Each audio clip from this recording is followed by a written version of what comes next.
Hi there, Crewbox, and welcome to Giubox. Welcome everyone, welcome back. Today we decided to make a video that is a bit special and a bit unusual for our channel, because for the most part of the time we make reactions to trailers, series, but this time we want to spend a bit of time and talk with you openly about the Eternals that we recently watched in the cinema. Before we start, I want to spend 2 minutes to remind you to subscribe to the channel. That for you has no meaning maybe, but for us is very important because can let our community grow. Follow us also on Instagram. You can find the link down in the description or during the video in the screen directly. So, we want to say to you that this video will be divided in 2 different parts. We will have a first part that is completely no spoilers, so that is a bit chatting. We can talk about our opinion, and the second part will be with spoilers. So, I invite you, in the moment I will tell to you to interrupt the video if you didn't see Eternals in the cinema. Yeah, important really, we don't want to Yes. ruin the experience for you. Otherwise, if you just saw the movie and you want to go in more details with us, just enjoy the full video. Now we'll start the part no spoiler. So, I expected literally nothing of the movie, like I did not know so much of the material, the original material. I think you were a bit more deeper in it, and I was surprised, or not surprised, but I was proven that the movie was, in my opinion,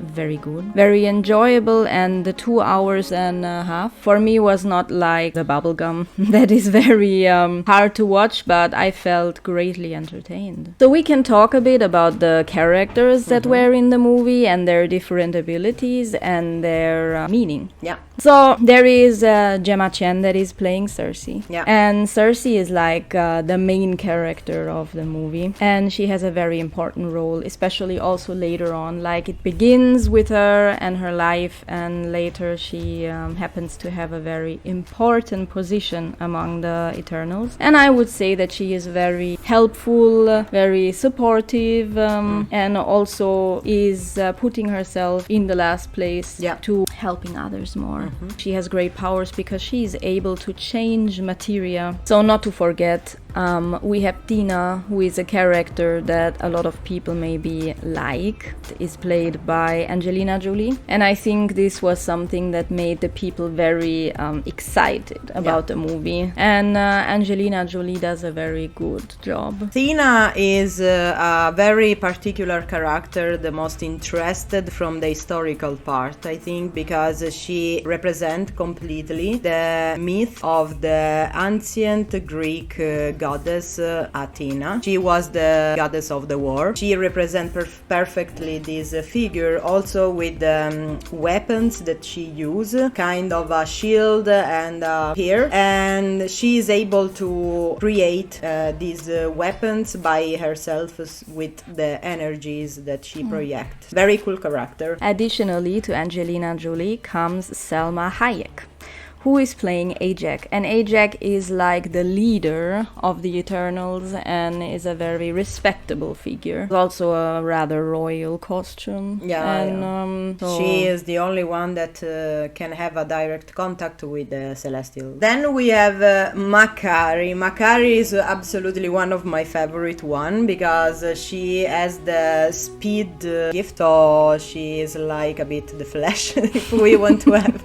I want to admit that the fact that she is deaf is an additional characteristic, is not something that damages the character or something in particular. I enjoyed the fact that the actress is really deaf, and this made the character more realistic, and I enjoyed a lot watching her fighting, because it was not only about the speed. She is very cute and sentimental and positive, absolutely. Then Then we have Gilgamesh. I also like him a lot. He is a kind of a giant that is very loyal, friendly, and kind. Then there is a Sprite. Sprite is the only character between the Eternals to be a child in theory, physically at least. And eternally, as the name says. Yeah, but mentally surely not, because they exist from the beginning of the human species. So, and this is also her dilemma.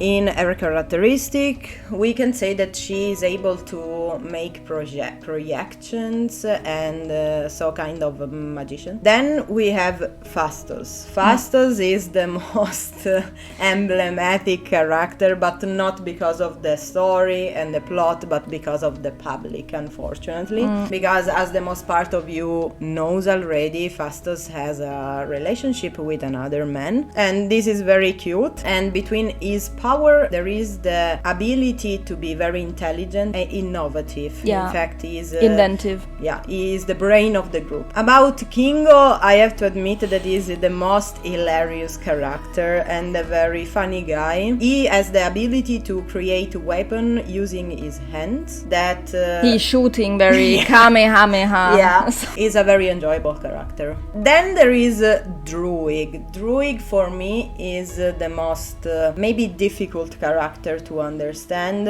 He is questioning a lot of times Yeah. what the Eternals are doing. Yeah. Between his abilities, he is able to control the mind of the people. This is maybe one of the most powerful gift between all the gifts that the Eternals have. In the end, we end with Icarus. Icarus is the real loyal soldier. He's very powerful. He can shoot the Yeah. light beams out of the eyes, and he can fly. Exactly, and has a good strength, I admit. This was a bit the introduction of the Eternals, and now we can directly talk about how was the movie for us. Yeah.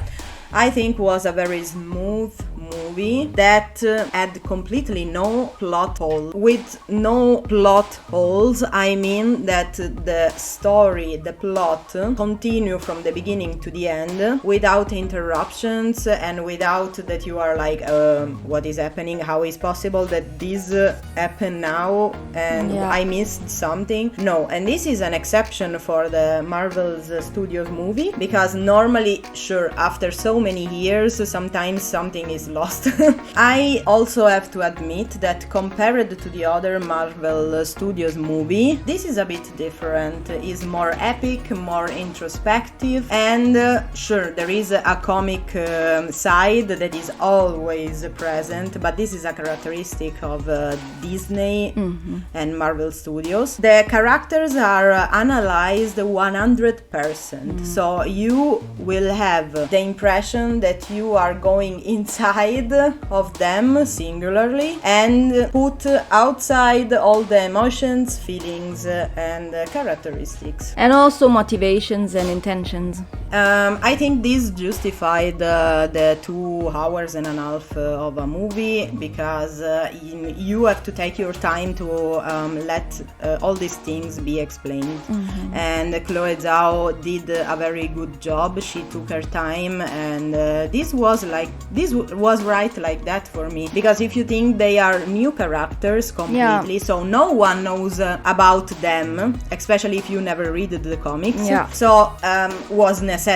So I think really that it was full of epic fights and of movement and full of action that are creating with the fights insane combos that they were fighting together. The deviants, like everyone came from one side and they made a perfect choreography. They are able to add to each other and everyone has their special ability, and this works out very well. It is being very powerful and transmitting complicity and absolute union. About the CGI, I think that for the 90% is a very good job.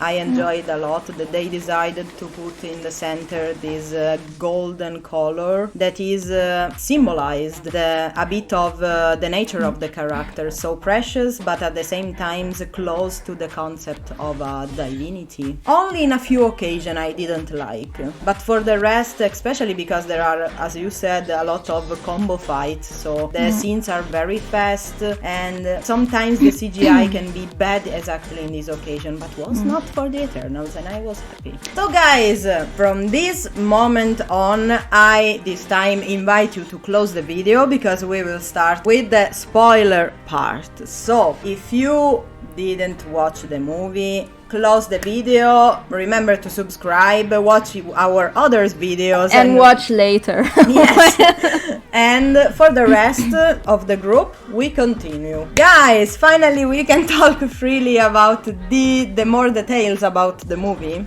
I can tell to you directly what I liked very much, and between these things there is the initial summary explanation that was just a text, so that everyone saw, where in a few words they just described who are the Eternals, the Deviants and the Celestials. I think this was the right thing to do, because even if you have an idea about the characters, you have just to give the right hint to the people, like the movie will start from this moment. So it helped a lot, like to get in the movie. We will talk now about Ajax Death. Yeah. So unfortunately, due to someone leaking this information, for example, she did already know about this, and it was something that sure spoiled her to a degree, in a sense of that she was not very happy with this, and but left a lot of people sure still with the mouth open. yeah. And the reason is simple, because Ajax is the spiritual leader of the group.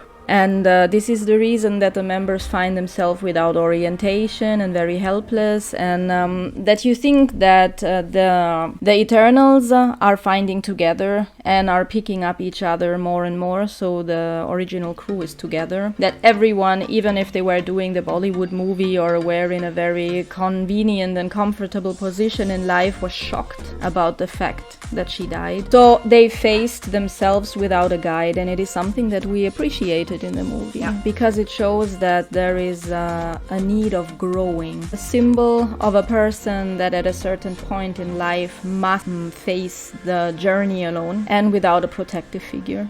And this is what basically happens to the Eternals. I like a lot this metaphor comparison between the facts of the movies with the real facts of the life. Because I think they seemed always, for me, I had the feeling they were very protected by Ajax.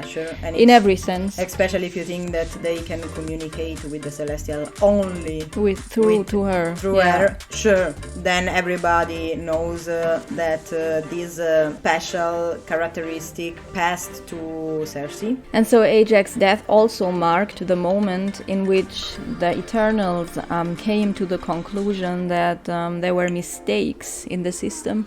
I have to think that sure, the Ajax Death happened, we can say, at the beginning of the movie, and this was, I think, the thing that maybe no one expected. Even if you, like me, had the spoilers before, I was not expecting this from the beginning.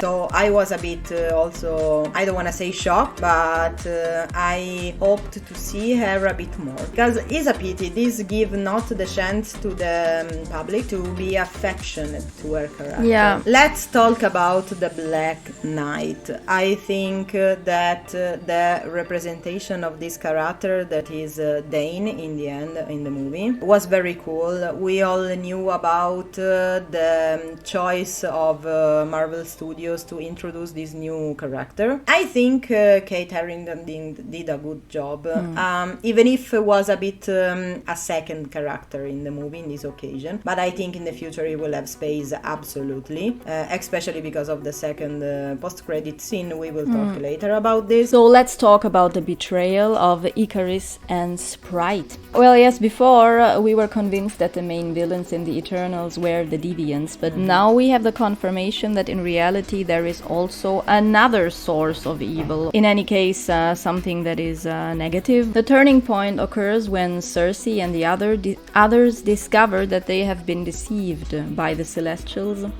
Icarus and Ajax were the only ones that know since the time of the Mesopotamian the whole truth about the Celestials' plan. Yeah, I think everybody was a bit shocked about find out the original plan of the Celestials. So in reality the Celestial created the Deviants and the Eternals. First the Deviants, and then as a consequence of their mistake, the Eternals, that had the original role not only to protect humanity just because they are the good people, but because of a clear intention. They had to protect the human being species to give the right energy to the celestial of the planet that will grow using the human energy, destroying the planet and create a new planet in another shape. It was all the reason that was a bit difficult to accept for all the Eternals, because as you said, only Icarus and Ajax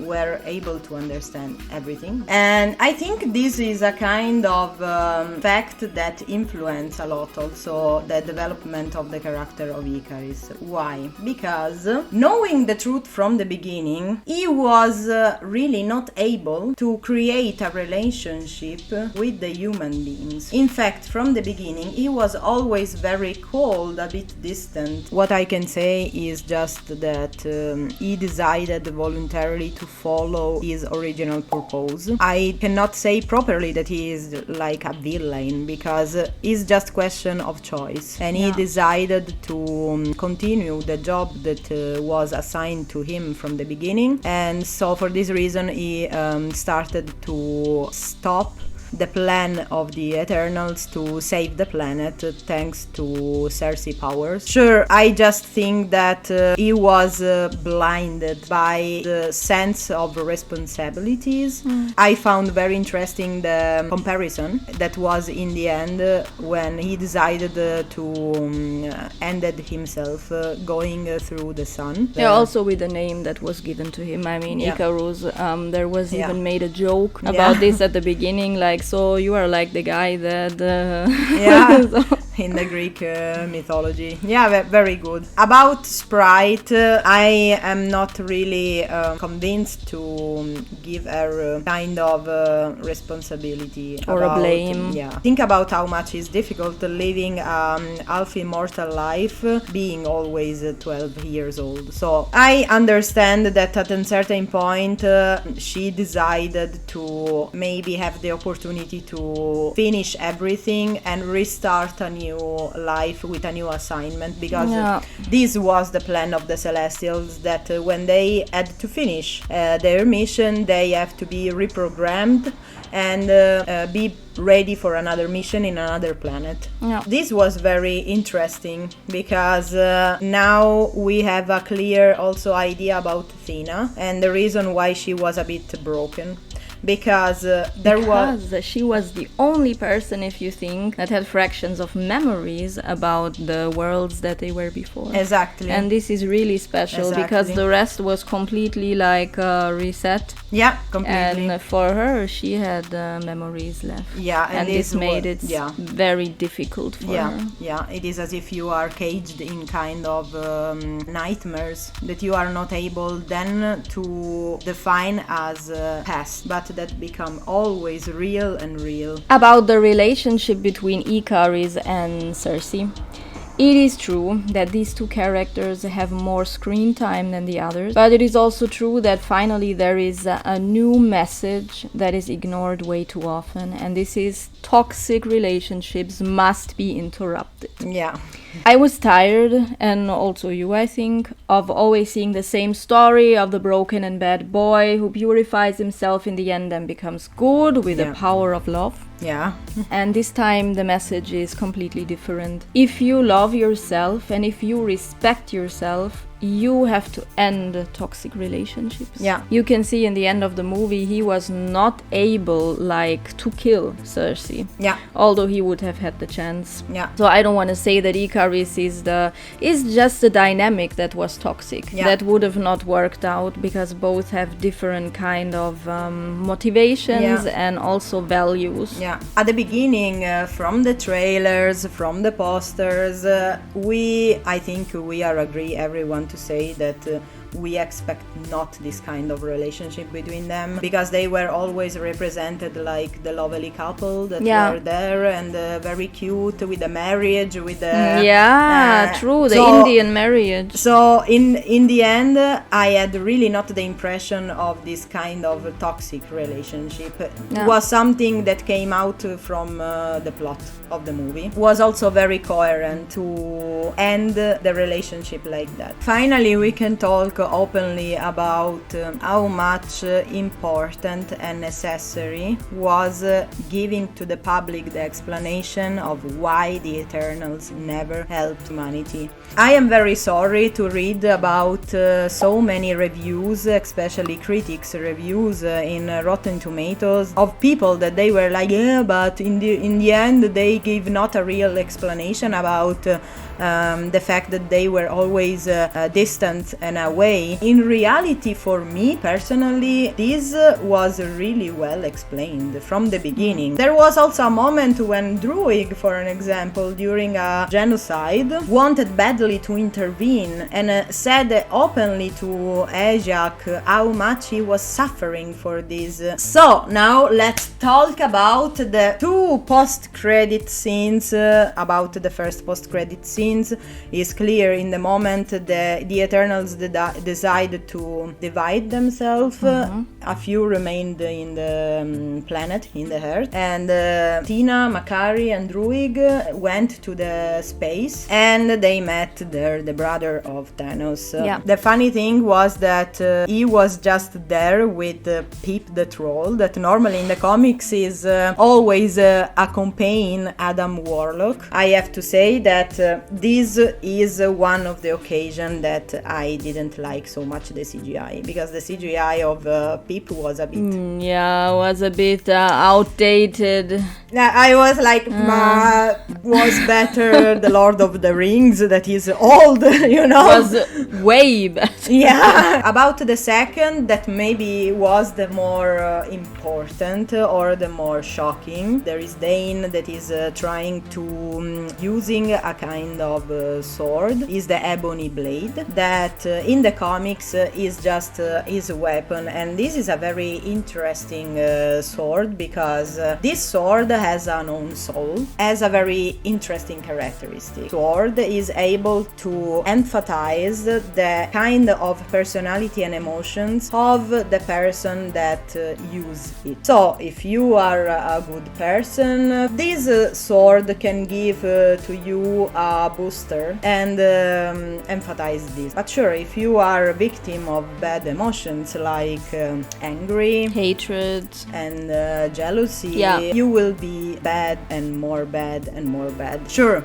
the most interesting thing was the voice at the end of the scene. I have to admit that in the very first moment I was really convinced it was the voice of Doctor Strange, but then the movie director Chloe Zhao confirmed that the voice was of Blade. Then maybe he will become a kind of mentor. I want to really understand what will happen. We talked very much, I think. I hope you arrived until the end and felt entertained by it. I just would like personally, but also Vicky, that if you like this kind of videos where we talk about something and give our personal opinions or review, let us know in the comments and leave a thumb up for us. I want to thank you because you were here with us. Unfortunately, until we don't reach 1000 subscriptions to the channel, we have not the opportunity to use YouTube Live. This is the only way that in the moment we can use to interact directly with you. We wait for you, and thanks for watching a lot and for the support. Thank you so much. Stay tuned, guys. Bye. Bye.